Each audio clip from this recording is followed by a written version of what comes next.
नमस्कार साथियों, infusion notes के यूट्यूब चैनल पर आपका स्वागत है। आज का सेशन रहेगा साथियों वीकली करंट अफेयर्स राजस्थान के रिवीजन का। इसके अंदर साथियों अपने 31 दिसंबर से लेकर 6 जनवरी 2024 तक जितने ही महत्वपूर्ण प्रश्न बन रहे हैं राजस्थान करंट अफेयर्स के, वो मैं आपके साथ शेयर करूंगा। साथ ही उन प्रश्नों से जुड़े जो महत्वपूर्ण तथ्य आपसे पूछे जा सकते हैं उनकी भी जानकारी मैं आपके साथ साझा करूंगा। सेशन आपको पसंद आए तो इसे लाइक व शेयर जरूर कीजिएगा। साथियों इन्फ्यूजन नोट्स के यूट्यूब चैनल को लाइक व सब्सक्राइब कीजिएगा। शुरुआत करेंगे साथियों सेशन की। पहला क्वेश्चन आपसे पूछा है, दुग्ध क्षेत्र में बेहतर काम करने पर Rajasthan dairy cooperative dairy federation को कौन सा अवार्ड मिला है? इंपॉर्टेंट क्वेश्चन रहेगा, आपसे पूछा जा सकता है। तो आंसर रहेगा ई मार्केट। दुग्ध क्षेत्र में बेहतर काम करने पर Rajasthan dairy cooperative dairy federation को कौन से अवार्ड से सम्मानित किया गया है? तो ई मार्केट अवार्ड से।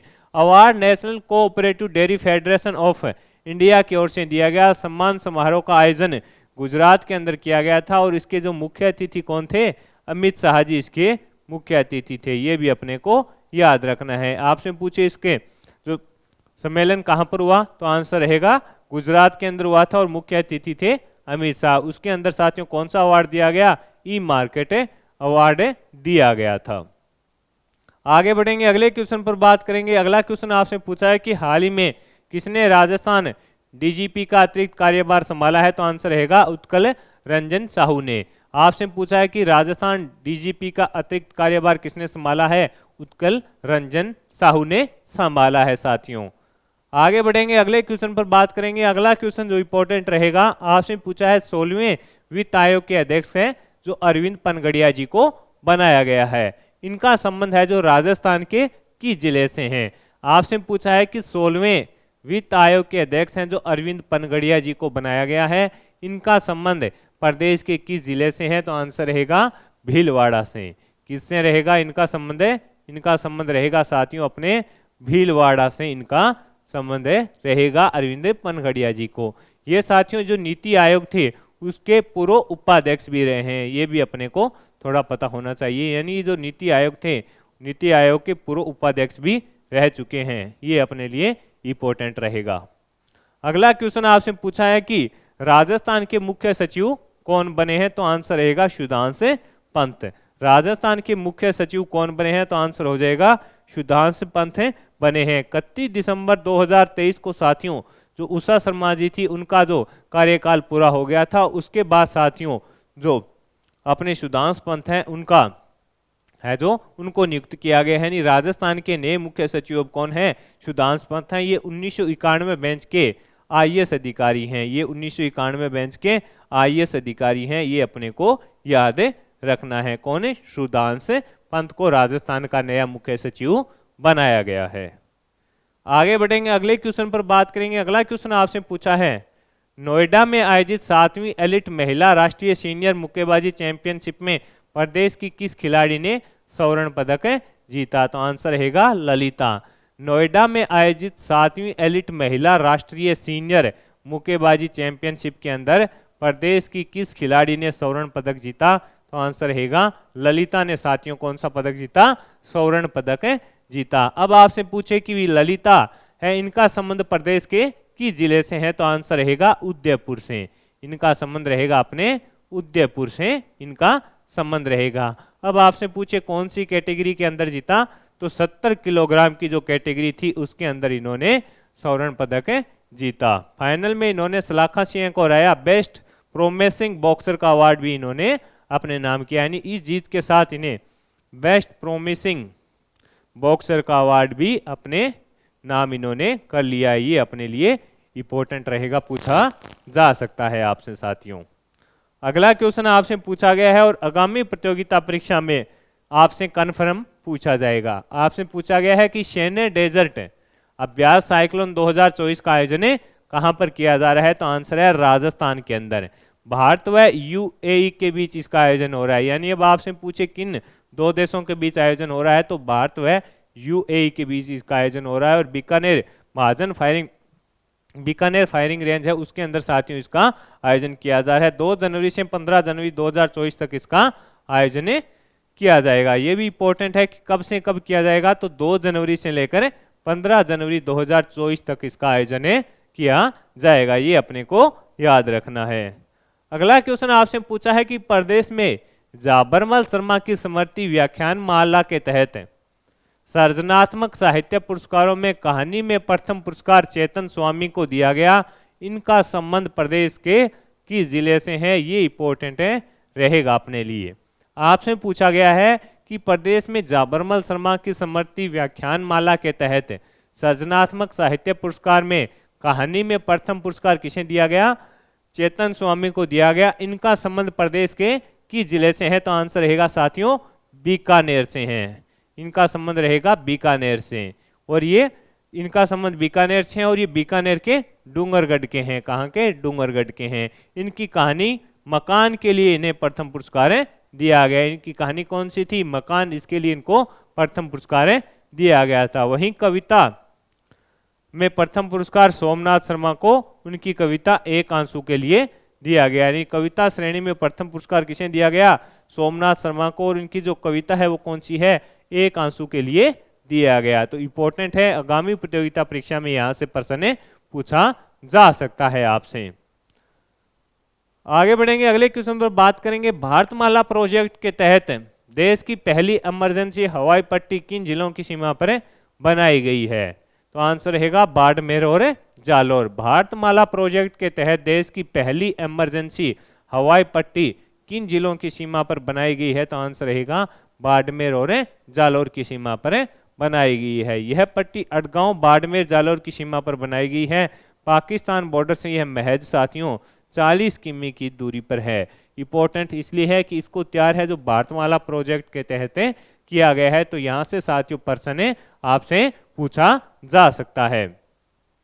आगे बढ़ेंगे, अगले क्वेश्चन पर बात करेंगे। अगला क्वेश्चन आपसे पूछा है कि नेशनल स्टॉक एक्सचेंज के अनुसार 47.8 लाख निवेशकों के साथ राजस्थान देश में कौन से स्थान पर है। आपसे पूछा है कि नेशनल स्टॉक एक्सचेंज के अनुसार 47.8 लाख निवेशकों के साथ राजस्थान देश में कौन से स्थान पर है, तो 6ठे स्थान पर है। प्रथम स्थान पर साथियों महाराष्ट्र रहा था। अब अपने जो नेशनल स्टॉक एक्सचेंज है उसकी स्थापना की बात करें तो इसकी स्थापना साथियों 1992 के अंदर की गई थी। ये थोड़ा अपने को याद रखना है। यानी नेशनल स्टॉक एक्सचेंज की स्थापना आपसे पूछे कब की गई थी, तो 1992 के अंदर की गई थी। आगे बढ़ेंगे, अगले क्वेश्चन पर बात करेंगे। अगला क्वेश्चन आपसे पूछा है कि 67वें राष्ट्रीय विद्यालय कबड्डी अंडर 17 छात्रा संवर्ग प्रतियोगिता कहाँ शुरू हुई है। 67वें राष्ट्रीय विद्यालय कबड्डी अंडर 17 छात्रा संवर्ग प्रतियोगिता कहाँ पर शुरू हुई है, तो आंसर रहेगा जयपुर के अंदर। कहाँ पर है, जयपुर के अंदर है। इसकी शुरुआत की गई थी साथियों जयपुर के सवाई मानसिंह स्टेडियम में है जो इसकी शुरुआत हुई थी। ये कब से कब चली, 3 से 6 जनवरी। 3 से 6 जनवरी तक इस प्रतियोगिता का आयोजन किया गया था। इसका उद्घाटन उप मुख्यमंत्री दिया कुमारी जी के द्वारा है जो किया गया था। ये भी अपने को याद रखना है। 67वें राष्ट्रीय विद्यालय कबड्डी अंडर 17 छात्रा संवर्ग प्रतियोगिता का आयोजन कहां पर किया गया, तो आंसर रहेगा जयपुर के अंदर सवाई मानसिंह इंडोर स्टेडियम में 3 से 6 जनवरी तक इसका आयोजन किया गया। अगला क्वेश्चन आपसे पूछा है कि एशिया का तीसरा सबसे बड़ा ग्लास प्लांट किस जिले में लगाया जाएगा, तो आंसर रहेगा भीलवाड़ा के अंदर। आपसे पूछा है कि एशिया का तीसरा सबसे बड़ा ग्लास प्लांट किस जिले में लगाया जाएगा, तो आंसर रहेगा भीलवाड़ा के अंदर लगाया जाएगा। और इसमें साथियों कौन सा गांव है, सोनियाना गांव है, उसके अंदर लगाया जाएगा। और प्रतिदिन 800 टन ग्लास का उत्पादन इसके अंदर किया जाएगा। कितने, 800 टन का जो उत्पादन है वो उसके अंदर किया जाएगा। ये अपने को थोड़ा याद रखना है। अगला क्वेश्चन आपसे पूछा है कि देश में प्राकृतिक कृषि को बढ़ावा देने हेतु प्राकृतिक खेती पर राष्ट्रीय मिशन के तहत 10 श्रेष्ठ कृषि विश्वविद्यालय में राज्य के किस संस्थान को शामिल किया गया है। ये भी इंपॉर्टेंट क्वेश्चन रहने वाला है। आपसे पूछा है कि देश में प्राकृतिक कृषि को बढ़ावा देने हेतु प्राकृतिक खेती पर राष्ट्रीय मिशन के तहत देश के 10 श्रेष्ठ कृषि विश्वविद्यालय में किस संस्थान को शामिल किया गया है, तो आंसर रहेगा महाराणा प्रताप कृषि एवं प्रौद्योगिक विश्वविद्यालय उदयपुर को इसके अंदर शामिल किया गया है। उद्देश्य क्या है कि साथियों जो प्राकृतिक खेती है उसको बढ़ावा दिया जाए। अगला क्वेश्चन आपसे पूछा है लाइफ टाइम मरु रत्न पुरस्कार 2023 से किसे दिए जाने की घोषणा की है, तो आंसर रहेगा डॉक्टर कमलेश शर्मा और अमित शर्मा को दिए जाने की घोषणा की गई है। यह पुरस्कार कौन देता है, मरु पर्यावरण संरक्षण संस्थान एवं महिला पीजी महाविद्यालय जोधपुर की ओर से यह पुरस्कार है जो दिया जाता है साथियों।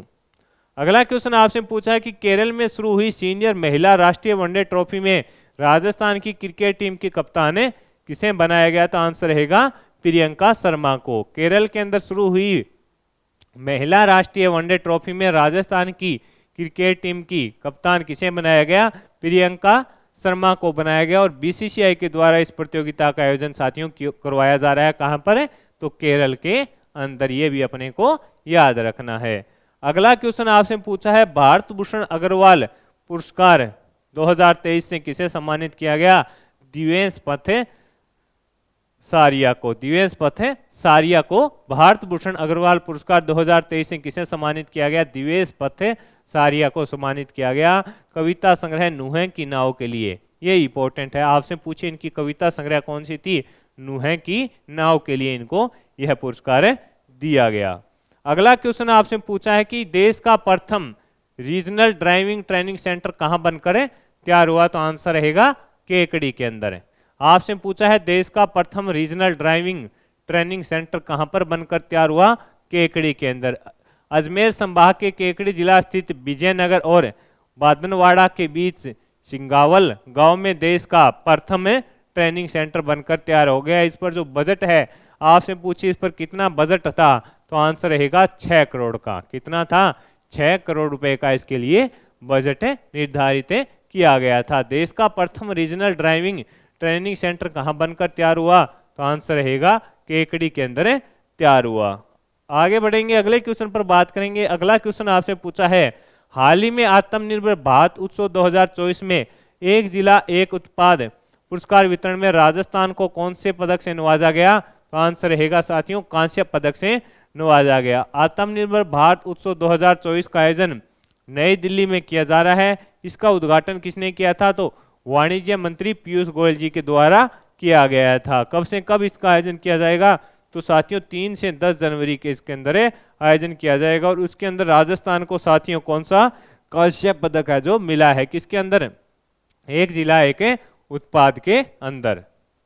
आगे बढ़ेंगे, अगले क्वेश्चन पर बात करेंगे। अगला क्वेश्चन आपसे पूछा है कि बांग्लादेश में आयोजित अंतर्राष्ट्रीय कराटे चैंपियनशिप में प्रदेश के किस खिलाड़ी ने स्वर्ण पदक जीता था, तो आंसर रहेगा राहित्य मिश्रा ने जीता था। बांग्लादेश में आयोजित अंतर्राष्ट्रीय कराटे चैंपियनशिप में प्रदेश के किस खिलाड़ी ने स्वर्ण पदक जीता, तो आंसर रहेगा राहित्य मिश्रा ने। ये जयपुर के रहने वाले हैं और प्रतियोगिता का आयोजन साथियों कहां पर किया गया था, तो आंसर रहेगा बांग्लादेश में। कब, 27 से 29 दिसंबर तक। आगे बढ़ेंगे, अगले क्वेश्चन पर बात करेंगे। अगला क्वेश्चन आपसे पूछा है 28 दिसंबर 2023 को उत्तरी क्षेत्र के संयुक्त क्षेत्रीय राजभाषा सम्मेलन 2023 का आयोजन कहां पर किया गया, तो आंसर रहेगा IIT जोधपुर के अंदर किया गया। इसके जो मुख्य अतिथि थे वो कलराज मिश्र थे। ये भी अपने को याद रखना है।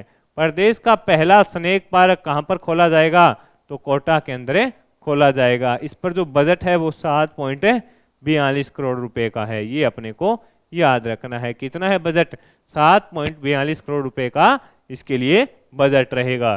तो साथियों इस सेशन के अंदर 31 दिसंबर से लेकर 6 जनवरी तक जितने ही महत्वपूर्ण प्रश्न बने थे राजस्थान करंट अफेयर्स के, वो मैंने आपके साथ शेयर कर दिए हैं। साथ ही उन प्रश्नों से जुड़े जो महत्वपूर्ण तथ्य आपसे पूछे जा सकते थे उन पर भी जानकारी साझा कर दी। सेशन आपको पसंद आया है तो इसे लाइक व शेयर जरूर कीजिएगा। इन्फ्यूजन नोट्स के यूट्यूब चैनल को लाइक व सब्सक्राइब कीजिएगा और अपने दोस्तों में भी इसे जरूर शेयर कीजिएगा। धन्यवाद साथियों।